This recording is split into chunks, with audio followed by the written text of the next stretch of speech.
So today our first story is my boyfriend says he'll make it official when I get along with his friends, but his friends treat me like dirt, and I'm starting to think that's exactly what he wants.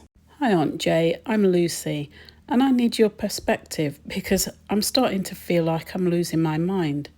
My boyfriend keeps moving the goalposts about our future, and I don't know if I'm being unreasonable or if he's stringing me along.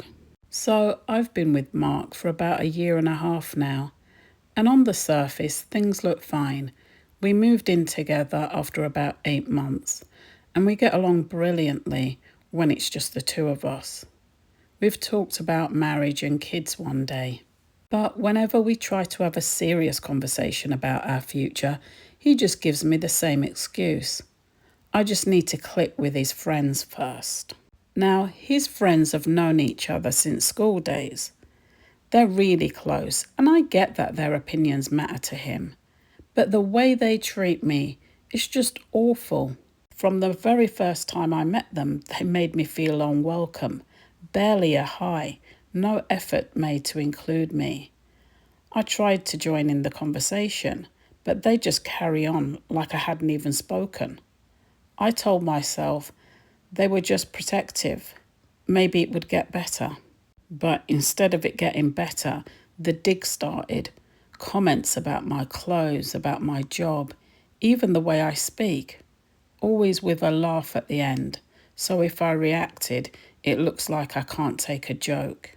Then one night, his friend Dave just looked me up and down and said, "You're not lad material at all, are you?" Then laughed and called it a joke. But Mark just sat there. He didn't say a word to defend me. Later on that evening, when I told him I was upset, he just brushed it off and said, "That's just how they are. They're teasing you. You need to try harder." So I did. I bent over backwards to laugh at their jokes, even when they were cruel. I bought rounds of drinks I couldn't even afford. I forced myself to sit through endless football talk, even started watching matches at home so I'd have something to say. But nothing worked. They still excluded me, made plans in front of me, brought up Mark's exes like she was part of the group. They even talked about other women they fancied while I was sitting right there. Whenever I told Mark it made me feel uncomfortable, he'd always say, "You're being too sensitive. They'll warm up to you. Just give it time." Aunt Jay, it's been over a year. How much time am I supposed to give? The breaking point came last weekend. We were at a pub and a girl called Sarah came over, clearly flirting with Dave. Out of nowhere, Dave turned to Mark and said, "Are you sure about this one, mate? Sarah seems more your type." I was so humiliated. I looked at Mark, waiting for him to finally say something, to stand up for me. But he just gave this awkward laugh and says, "She's still learning how to fit in with us." Like I'm some project, like my worth depends on passing their test. And that's when it finally hit me. This isn't about his friends not liking me. This is about Mark not wanting them to like me. As long as they kept me on the outside, he'd have an excuse to avoid committing. So now I don't know what to do, Aunt Jay. Do I keep trying? Or do I walk away from a man who seems happier to keep me at arm's length than building a future with me? But Lucy, this isn't about you not fitting in with his friends. This is about Mark letting you be disrespected over and over again and then blaming you for it. The very first time Dave made a nasty comment, Mark should have stepped in. Instead, he laughed along and left you hanging. And that tells you everything you need to know. He's more worried about keeping his friends happy than looking after the woman he loves and lives with. And notice how the rules keep changing. You buy drinks, you laugh at their jokes, you watch football. It's still not enough. And that's because the problem isn't you. The problem is that Mark likes this setup. As long as his friends keep you on the outside, he's got an excuse not to commit. So the real question is, do you want to spend your future fighting for a place at the table that Mark could pull a chair out for you at any time, but chooses not to. And you don't need to try harder. He does. And if he isn't prepared to, then you need to find someone who will. What advice do you have for Lucy? Have you ever been in this situation yourself? Leave a comment in the comment section. Now we'll move on to our second story today. I thought I knew my husband until a complete stranger messaged me saying he brags about being single at work, so maybe I don't know him as well as I thought. Hi Aunt Jay, I'm Claire. We have 2 children at home and we're a normal family. I honestly thought I knew Daniel inside out, all his little habits and routines. But I wasn't paying as much attention as I thought, because I missed something big. It all started when I got a Facebook message from a woman called Emily. She said she works with Daniel and she'd come across my profile because I was tagged in his birthday pictures.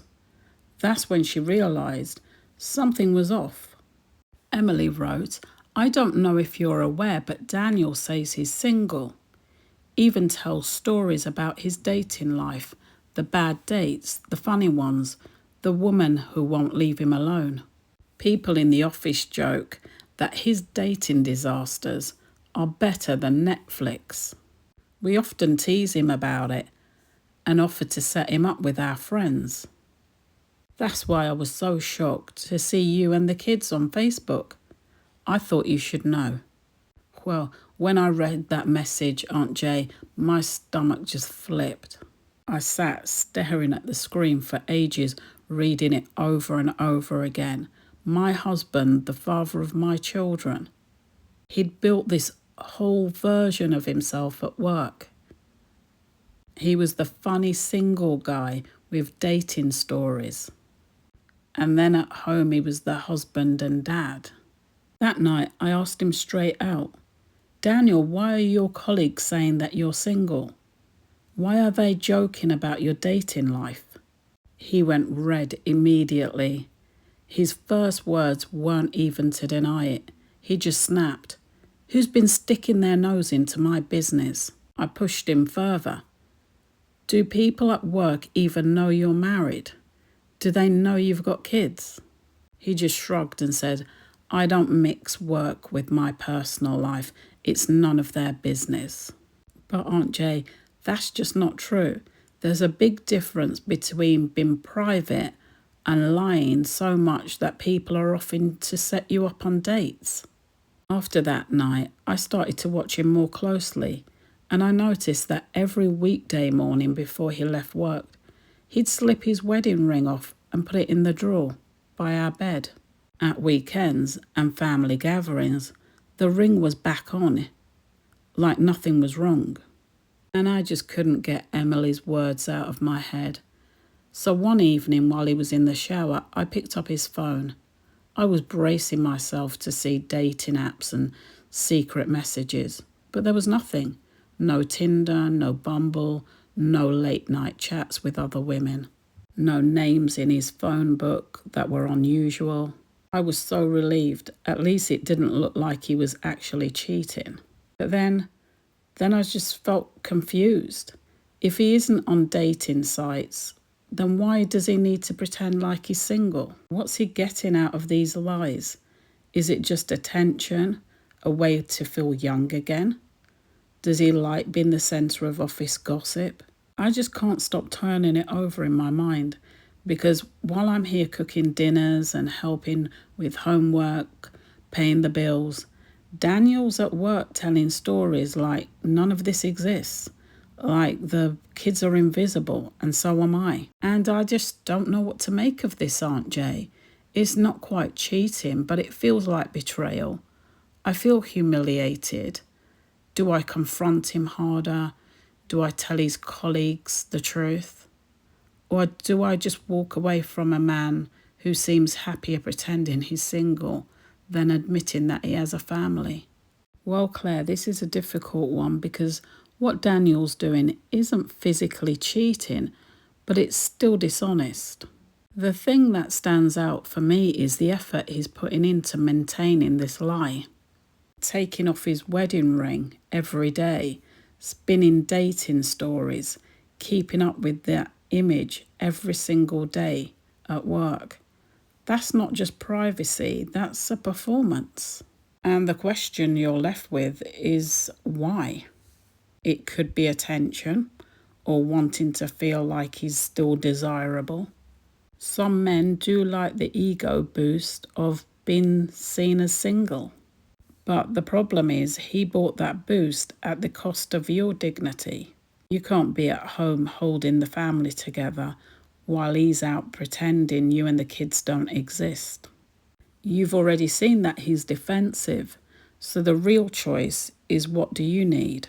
Do you want the truth badly enough to dig deeper, even if you don't like what you find? Or do you want to draw a line now and say, if you want this marriage, you start respecting it in every part of your life? Because whether or not he's cheating, you're right to call this a betrayal.